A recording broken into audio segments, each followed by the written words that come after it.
চাচা, তুমি তো দুনিয়া ছেড়ে চলেই গেছো, কিন্তু তুমি আমার সাথে কাজটা মোটেও ঠিক করনি। চাচা, তুমি ওই আল্লাহর কাছে কি এই। জবাব দিবা? একটা জিনিস দেখেছিস, এই ভাইরে না আমি কিন্তু মাঝে মধ্যেই দেখি কবরস্থানের এ জায়গায় এসে এইভাবেই দাঁড়ায় থাকে। বিষয় কি আমি কিন্তু কিছু বুঝলাম না। আমিও প্রায় প্রায় দেখি এই ভাই কবরস্থানের এই জায়গায় এসে প্রায় প্রায় দাঁড়ায় থাকে। আচ্ছা, এক কাজ করি, বিষয়টা কি আজকে একটু জানার চেষ্টা করি, চল। চলেন। ও ভাই, বলতেছি আপনারে প্রায় প্রায় দেখি কবরস্থানের এই জায়গায় এসে এইভাবে দাঁড়ায় থাকেন। এই জায়গায় কি আপনার কোনো আত্মীয় স্বজনের কবর দেওয়া? হ্যাঁ ভাই, আমার চাচাকে কবর দেওয়া। ও আচ্ছা, আপনি তাহলে আপনার চাচার জন্য দোয়া করতে আসেন, তাই না? না ভাই, দোয়া করতে আসি না, আমি অভিযোগ নিয়ে আসি যে আমার এই চাচা আমারে ফাঁকি দিয়ে এই কবরের ভিতর কেমন আছে। ভাই, আমরা তো আপনার কথা কিছুই বুঝলাম না। আপনার চাচা আপনার সাথে কি এমন করেছে যে আপনি এই কবরস্থানে এসেছেন? এই কবরে উনি কেমন আছে আপনি এইটা দেখতে আসছেন? ভাই তাহলে শুনবেন, আমার এই চাচা আমার সাথে কি করেছে। চাচা, আমার আব্বা তো ওই আল্লাহর ডাকে সাড়া দিয়ে আজ থেকে 7 বছর আগে চলে গেছে। আমাদের দাদার যে সয় সম্পত্তি আছে এখনো তো ভাগ বটরা করা হলো না। তাই আমি করছিলাম যে আমার আব্বা যে অংশটুকু পাইতো ওইটুকু যদি আমার বুঝিয়ে দিতেন তাহলে আমি একটা বাড়ি করতে পারতাম। আরে তুই বাড়ি করবি, কর। যে জায়গায় ভালো লাগে সেই জায়গায় কর। অনেক জায়গায় তো আছে, তোর যে জায়গায় পছন্দ হয় সেই জায়গায় কর। আব্বা, কি হয়েছে? কি বিষয় নিয়ে ভাইয়ের সাথে এত কথা বলতেছেন? আর কি বিষয় নিয়ে কথা হবে? তোর ভাই একটা বাড়ি করতে চাচ্ছে, তাই তোর ভাই বলতেছে একটা জায়গা বুঝাই দেওয়ার জন্য। তাই আমি করছিলাম অংশ বুঝনের কি আছে, জায়গা যা আছে তোদের দুই ভাইয়েরই তো। তাই তোর বাইরে আমি কইছি তোর যে জায়গায় ভালো লাগে তুই সেই জায়গায় বাড়ি কর। ও ভাই, তোমার সাথে জায়গা জমি নিয়ে আমার সাথে কোনো সময় বাঁধবে না। না রে ভাই, আমি সেইটা বলিনি। চাচা যদি আমার অংশটুকু যদি আমারে বুঝিয়ে দিত তাহলে আমি সেই জায়গায় একটা বাড়ি করতে পারতাম।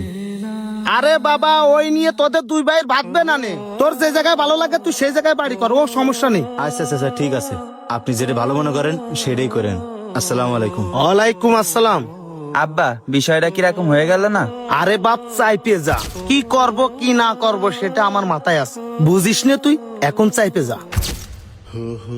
তাহলে শুনেছেন তো ভাই সবকিছু? হ্যাঁ শুনলাম, ঠিকই তো আছে, তাহলে সমস্যা কোথায়? সমস্যাটা হচ্ছে কি ভাই, আমার চাচা মারা যাওয়ার আগে আমার বাপকে ফাঁকি দিয়ে আমার বাপের যত সয় সম্পত্তি আছে আমার ওই চাচা তার ছেলের নামে সবকিছু লিখে দিয়ে গেছে। যে চাচতো ভাই আমার বলছিল যে জায়গা জমিনে কোনো ঝামেলা হবে না, কিন্তু আমার এই চাচা মারা যাওয়ার 4 বছর পরে সেই চাচতো ভাই বলতেছে জায়গা জমি নাকি সব তার। আবার ওই ভাই আমার ঘর বাড়ি ভেঙে নিয়ে চলে যেতে বলতেছে। তাহলে বলুন, ওই চাচা আমার সাথে বেইমানি করলো না?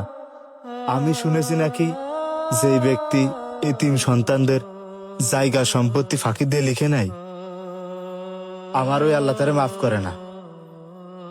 আমিও তো একজন এতিম সন্তান ভাই। আমার এই চাচা আমার জায়গা সম্পত্তি সব ফাঁকি দিয়ে তার ছেলেদের নামে লিখে দিয়েছে, আমার জন্য একটু জায়গা সম্পত্তি রাখিনি। তাই আমি প্রায় প্রায় আমার চাচার কবরে এসে ভাবি যে আমার আল্লাহ আমার চাচারে মাফ করেছে কিনা। আর আমি এটাও মাঝে মাঝে ভাবি যে আমার চাচা কবরে কেমন আছে। ভাই, আপনার মনে অনেক কষ্ট, সেইটা বুঝতে পারতেছি। একটা কথা বলি ভাই, আপনার কাকা তো এই দুনিয়া ছেড়ে চলেই গিয়েছে। যাওয়ার সময় এই 3.5 হাত জায়গা আর এক টুকরো কাফনের কাপড় ছাড়া আর কিছুই নিয়ে যেতে পারেনি।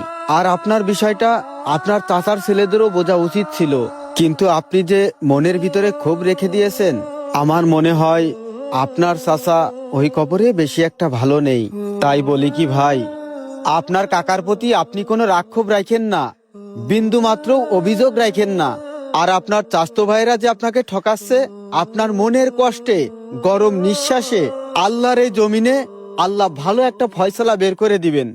আপনার কাকা তো এই দুনিয়া ছেড়ে কবরবাসী হয়ে গেছে।